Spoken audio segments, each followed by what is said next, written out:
Olá! Hoje a gente vai conversar sobre A Redoma de Vidro, da Sylvia Plath.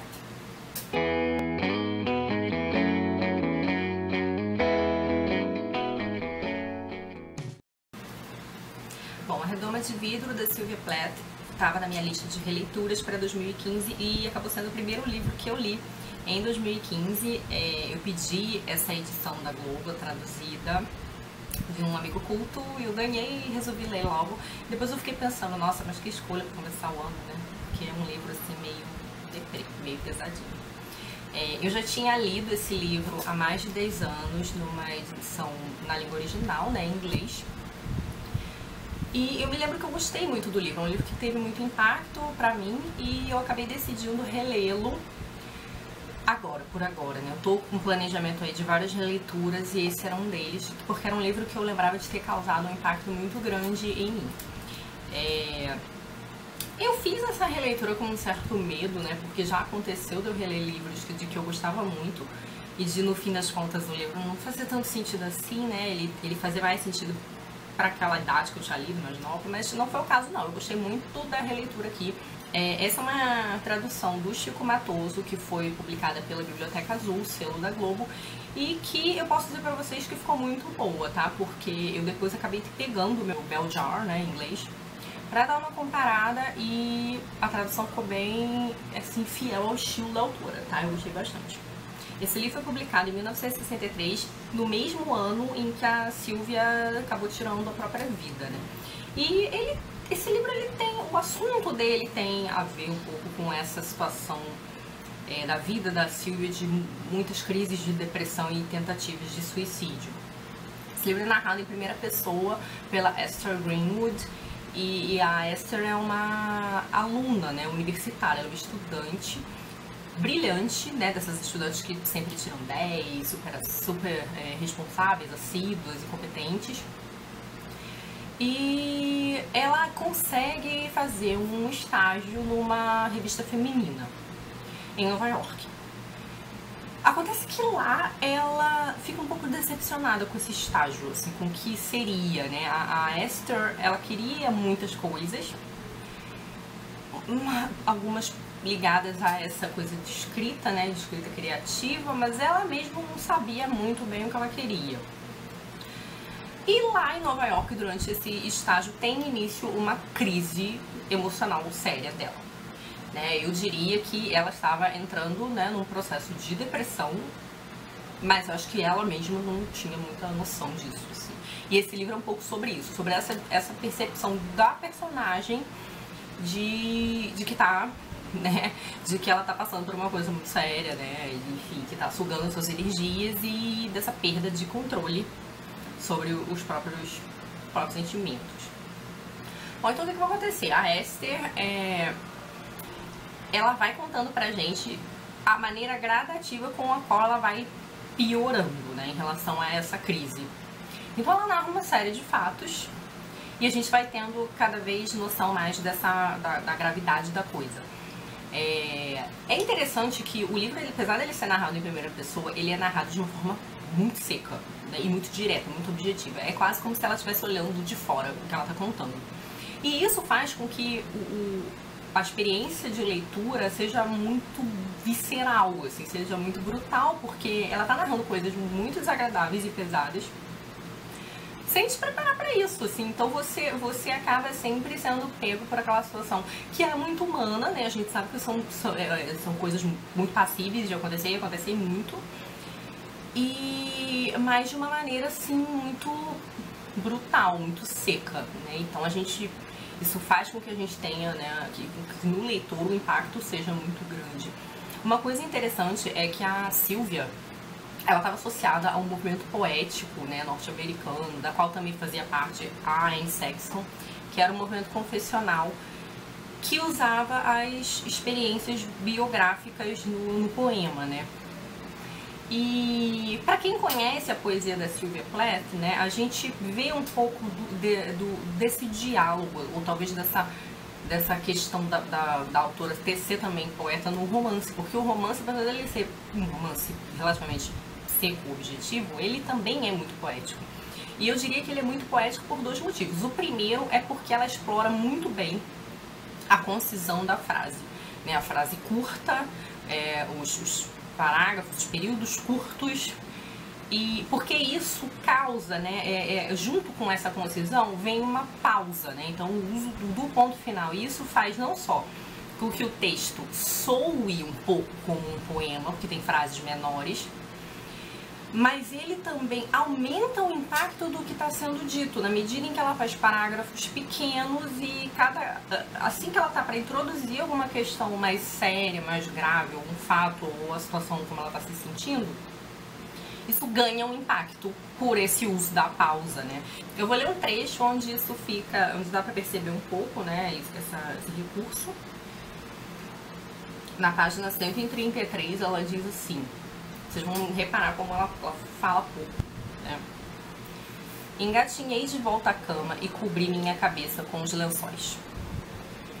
Como isso não afastou a luz, enterrei o rosto sob a escuridão do travesseiro, fingindo ainda que era noite.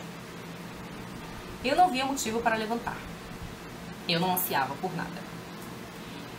Então aqui a gente percebe, né, esse uso não só da concisão como da pausa, mostrando, né, tentando enfatizar essa falta de energia típica de uma pessoa que sofre de depressão, né? A pessoa vai ficando sem força, sem ânimo pra nada, né? Então é meio que a situação narrada aqui. Eu diria que o estilo da Sylvia nesse livro também é muito poético por conta das imagens que ela cria, né? Então, além dessa questão mais formal, tem a maneira que ela usa para falar do seu momento de crise, né? Desses sentimentos, que são muito imagéticos. Ela cria umas imagens muito bonitas ou muito impactantes para falar. O próprio título do livro, da redoma de vidro, né? Que é a metáfora da maneira como ela se sente, né? Se sente presa, se sente abafada. E então eu vou ler também para vocês um fragmento onde ela constrói uma dessas imagens impactantes. Na página 177, ela vai dizer assim: resolvi que nadaria até estar cansada demais para voltar. Enquanto avançava, eu sentia o coração batendo como um motor surdo nos meus ouvidos. Eu sou, eu sou, eu sou. Um outro momento também acho de uma beleza poética muito grande, está na página 266. Bom, eu vou ler um pedação para fazer um pouco mais de sentido, tá, gente? Então ela vai dizer assim: a doutora Nolan havia me alertado de maneira bem direta que muitas pessoas me tratariam com certa distância ou me evitariam como se eu fosse uma leprosa. O rosto da minha mãe voltou à minha mente, uma lua pálida e recriminadora, em sua última visita à clínica, a primeira desde meu aniversário de 20 anos. Uma filha no manicômio. Eu tinha sido capaz de fazer aquilo com ela. Ainda assim, ela obviamente decidira me perdoar. Vamos continuar de onde paramos, Esther, ela havia dito com seu sorriso doce de mártir. Vamos fingir que tudo não passou de um sonho ruim. Um sonho ruim. Para a pessoa dentro da redoma de vidro, vazia e imóvel como um bebê morto, o mundo inteiro é um sonho ruim. Um sonho ruim. Eu lembrava de tudo. Talvez o esquecimento, como uma nevasca suave, pudesse entorpecer e esconder aquilo tudo. Mas aquilo tudo era parte de mim. Era a minha paisagem. Então vocês conseguem perceber que a Sylvia maneja muito bem a linguagem nesse sentido, né? De criar essas imagens fortes que demonstram essa cisão, né, interna. E essa é a grande coisa do livro, né? Conseguir, de uma certa forma, essa linguagem seca e brutal, ela vai fazendo com que o leitor experimente a desorientação do personagem, né? A desorientação de uma personagem que vai se vendo cada vez mais enredada nessa doença que vai lhe sugando as energias, a força e o controle sobre a própria vida, né? Então isso fica muito patente. Bom, em relação à poesia confessional, tem também o fato de que as coisas narradas nesse romance aconteceram, muitas dessas coisas também aconteceram com a Sylvia, né, com a própria autora. Ela também fez estágio numa revista feminina, ela se submeteu aos mesmos tratamentos que a personagem vai se submeter. Então, assim, fala-se muito sobre a influência autobiográfica, né, nesse romance. E é meio inevitável fazer essa relação, né, porque os diários da Sylvia vieram à tona depois que ela morreu, né, então a gente meio que sabe que ela passou por situações, por coisas similares. É interessante aqui que o suicídio para Esther, né, toda vez que ela se aproxima dessa ideia de suicídio, ele não vem associado a uma ideia de desespero, né? Ele vem quase como um alívio, né? Então, às vezes em que ela flerta com essa ideia de suicídio, ela o faz com calma, quase com delicadeza, né? E isso também se torna meio brutal pra gente, quase como se fosse, né, um refrigério pra ela, assim. Então é uma coisa meio... É um livro pesado, é um livro que, assim, do ponto de vista da linguagem, você consegue ler ele muito rápido, mas é um livro que eu tive que parar, assim, algumas vezes, mesmo sendo uma releitura. Fazia muito tempo que eu lembrava do livro direito, mas assim, eu precisava de dar umas pausas e respirar um pouco, porque é um livro, às vezes, que te puxa assim pra baixo, tá? E eu me lembro que quando eu li esse livro, ele me deu uma agonia muito grande, porque eu li no início dos meus 20 anos, quando eu tava na faculdade também, e eu acho que essa crise pela qual ela passa, ela só tende a piorar nessa fase que ela está vivendo, que é uma fase de escolher a própria profissão, de descobrir com o que você vai trabalhar, ou seja, uma fase em que você tem que definir o resto da sua vida, né, talvez. E que no caso dela, que era uma aluna muito aplicada, muito responsável, brilhante, era uma aluna que era uma pessoa, né, que era muito cobrada, né, existia uma expectativa muito grande em relação ao que ela ia fazer da vida dela, e isso meio que vai causando a paralisia dela, né? Esse desespero de o que eu vou fazer, é isso mesmo, será que eu tô no caminho certo? Então, assim, eu acho que aumenta a nossa angústia com o que ela tá passando, né? A crise dela talvez piore por ser esse o momento, né? O momento de definir, assim, o caminho, né, da sua vida. Mas, assim, a escrita da Silvia é excelente. É um livro, assim, muito coeso, eu acho, assim, e que a forma dialoga muito bem com o que está sendo narrado. Então muito coerente, eu acho, um projeto muito coerente nesse sentido. Tá bom? Então é isso, é uma leitura que eu indico, apesar do tema pesado, né? Acho que a gente tem que ler, né, sobre essas coisas, não tem muito jeito, porque a vida é assim.